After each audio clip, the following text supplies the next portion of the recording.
করেছো আল্লাহ, কিন্তু আপনারা জানেন ওই জান্নাতের ভিতরে আল্লাহর বান্দারা যখন ঢুকবে তারা কি বলবে আপনারা জানেন? কোরআনে পাকে আল্লাহ তাআলা বলেছেন ওয়াকালুল হামদুলিল্লাহি রাব্বিল আলামিন। সুবহানাল্লাহ সুবহানাল্লাহ সুবহানাল্লাহ। তারা জান্নাতের ভিতরে যখন প্রবেশ করবে আল্লাহর জান্নাতের দৃশ্য দেখে তারা কি করবে? বলবেন ওয়াকালুল হামদুলিল্লাহি রাব্বিল আলামিন। একবার চিল্লায়ে বলুন আল্লাহু আকবার। সম্মানিত হাজিরিন, আমি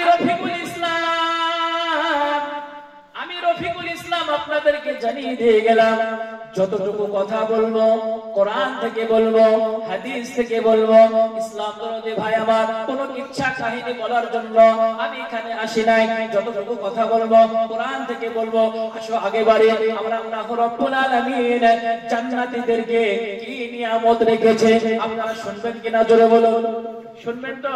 ইসলাম দরদি ভাই আমার, আব্বা জানেরা, জান্নাতীরা যখন জান্নাতের ভেতরে তারা আনন্দ ফুর্তি করবে, দামি দামি খাবার যখন তারা খাবে, তারা খেতে না চাইলেও আমার আল্লাহ পাক কোরআনে বলেছে, কোথায় বলেছে জোরে বলো?